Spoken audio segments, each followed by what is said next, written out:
I'm Alex Dykes, and today on thetruthAboutCars.com, we're taking a look at the V60 Cross Country. Volvo did not invent the station wagon, nor did they invent the Go Anywhere station wagon. However, no auto manufacturer has this kind of dedication to the wagon or the off-road wagon form factor. Worldwide, Volvo sells the V40, the V40 Cross Country, the V60, the V60 Cross Country, the V70, and the XC70, which is basically the V70 Cross Country. Interestingly enough, even though wagon sales have never been lower in the United States practically, they're actually bringing the V60 Cross Country to the United States, and they're not killing off the XC70. That means for the first time in a long time, there are 3 different Volvo wagons on sale in the US. You can think of this wagon as competing with the likes of the 3 Series wagons. However, Volvo's 60 Series is a little bit shorter than BMW's 3 Series or Audi's A4 Series. That size difference is important to keep in mind because the 60 Series kind of slots between the Audi A3 and the Audi A4 in terms of overall size. Speaking of the Audi A4, the only true competition for Volvo's off-road wagons in the United States is the Audi A4 all-road wagon, sold as just the Audi all-road in the United States. Now in Europe you can still get the A6 all-road, which is more XC70 sized. Thankfully, Volvo did not try and jam their 3.2-liter inline-6 that you see in the XC70 under this hood. Rather unfortunately, however, Volvo's brand new Drive E series of engines are not compatible with Volvo's all-wheel drive system at this time. That means we find Volvo's tried and true 2.5-liter 5-cylinder engine under this hood. It produces 250 horsepower and 266 pound-feet of torque. It does, however, give you an overboost to 295 pound-feet of torque for about 10 seconds. Volvo routes the power to all 4 wheels via an Aisin 6-speed automatic transmission and a Haldex-based all-wheel drive system. This all-wheel drive system can send up to 50% of the power to the rear whenever it wants to without wheel slip. And depending on the type of wheel slip and which axle is actually slipping, in theory the system can send about 90% of the power to the rear. The latest generation of Haldex all-wheel drive operates much faster than previous generations. This is basically the same setup that you'll find in the Audi A3 all-wheel drive vehicles, so it's a very capable system overall. I was actually surprised how much time this vehicle spends with that center coupling locked. It actually is pretty easy to get the vehicle to steer the rear end a little bit if the surface is loose. That said, it's important to keep in mind that like most Volvos out there, 60% of the weight is right up front, so it's not going to handle the same as a BMW 3 Series or even an Audi A4. Even though Audi puts their engine entirely in front of the front axle, it generally has a slightly better weight balance due to the overall design of the vehicle. An unexpected part of the V60 Cross Country package are these 18-inch wheels and tires. I had expected 17-inch wheels and tires because the V60 does get 17-inch wheels in its base form. They are wrapped in a 235 with rubber, 50 Series profile, which means they're a little bit more suitable for off-roading than 45 Series rubber, but these are not the same kind of tires you'll find on your average crossover in the United States. The average crossover generally has a little bit more rubber to better protect the rims. You can really tell from this angle that style was higher on the priority list for the V60 than practicality. We have the sloping rear glass and the whole vehicle slopes a little bit to the rear. This is very different than the XC70, which has a little bit more upright profile, even though it's not really vertical on the rear.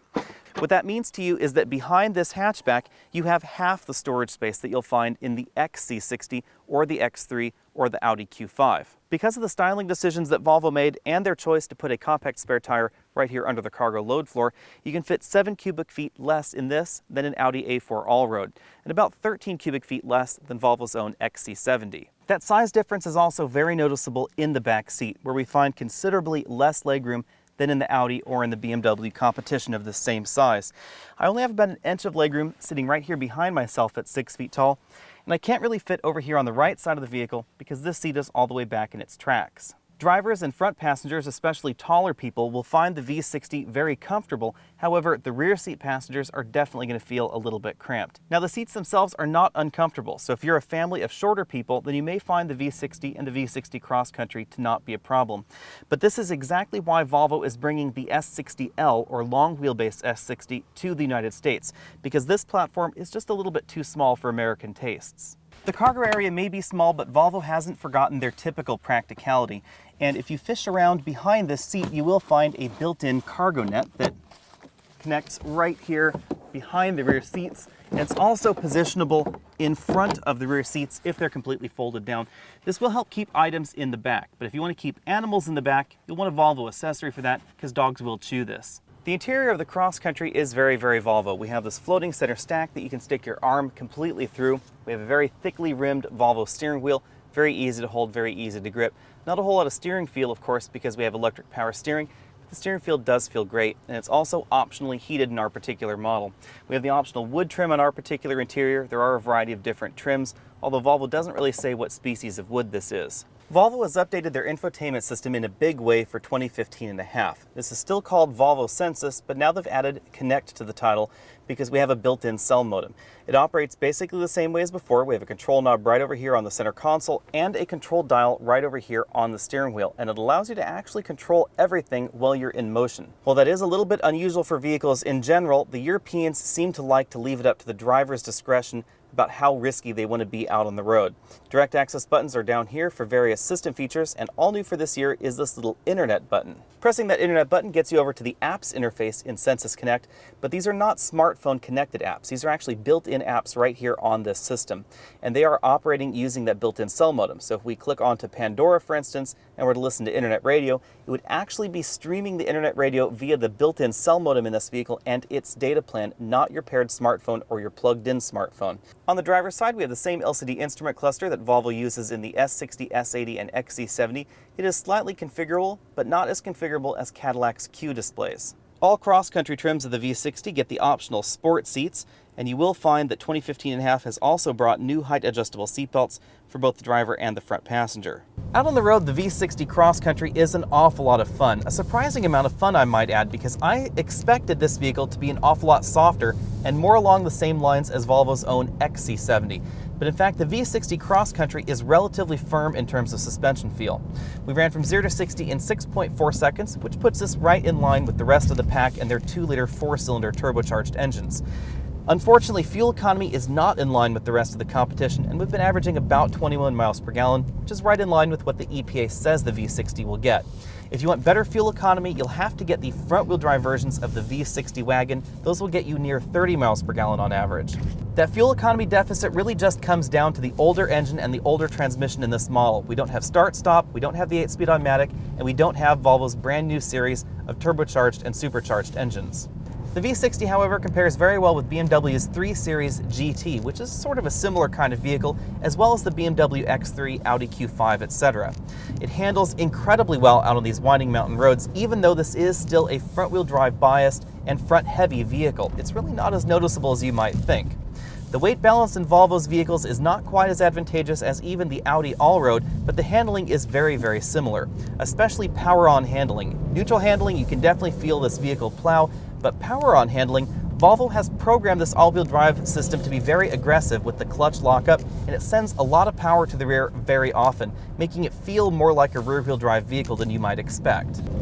Again, that all comes out in power-on handling, however, because if you're braking or you're going around a corner like that unpowered, you can definitely feel this vehicle plow towards the outside.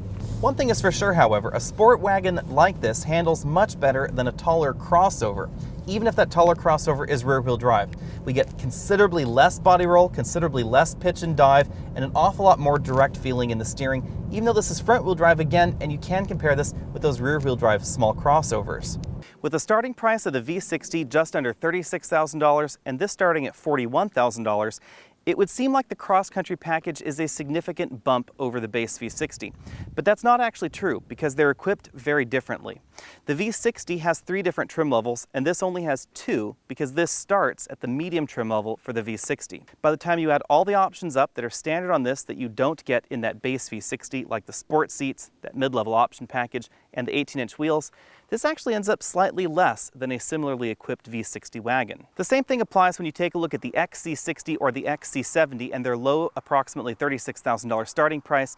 They start in front-wheel drive trim with fewer options than we get in this model, which does have standard all-wheel drive. Compared to the Audi Allroad, the Volvo is about $1,500 to $3,000 less expensive, and that's before you take into account the fact this has Volvo's standard autonomous braking system called City Safety. The mission of the Allroad is a little bit different than this. It actually is a little bit more like the Volvo XC70 because they have much softer suspensions. The suspension in this vehicle is surprisingly firm. This is definitely the kind of vehicle you drive if you live down a gravel road that's relatively well maintained and not too long, but then you want to drive on your favorite winding mountain road to get to work. Of course, when it comes to handling, it doesn't hurt that this Volvo is also 300 pounds lighter than an Audi Allroad. If you're counting those pounds, this is about 400 pounds lighter than a Volvo XC70, and it definitely feels like it out on the road. Still, Volvo's XC70 is actually the fastest entry in this very tiny segment because you can get their 3-liter turbocharged engine in it, and it produces 300 horsepower. The Cross Country is a vehicle that was designed exactly for my demographic, and I'm not talking about automotive journalists that love brown station wagons. I'm talking about people that live out in the country but work in the city and drive on fairly fun roads to get there. People that want the added security of an all-wheel drive system and an increased ground height, so that way if there is that branch in the road, you can just drive over it without worrying about it, but you still want to be able to drive this quickly on your favorite mountain roads. Of course, the very reason for buying the Cross Country over the S60 is the same reason that most shoppers will probably step up to the XC60 or an Audi Q5 or BMW X3. It's this cargo area back here. It's only about half the size of those other competitors. If you're shopping at this end of the luxury car segment, I would still put the V60 Cross Country on your list. This is a decent step up from something like a BMW 3 Series in terms of practicality, off-road ability, and cargo room in the back, but it's not as big of a leap as an X3. It handles better than the X3 or the Q5 in many situations, even though this is a front-wheel drive based vehicle. It feels more like a car out on the road as well, and if that's what you're after, then this is probably the best crossover for you. Thanks for taking the time to check out this video. Again, I'm Alex Dykes with thetruthaboutcars.com. Be sure and check out the full written review on the V60 Cross Country coming up very soon over there. You can also click down there and subscribe to this channel. Check us out on Facebook.com, find us on Twitter, and you can always email us with the contact sheet over there at thetruthaboutcars.com.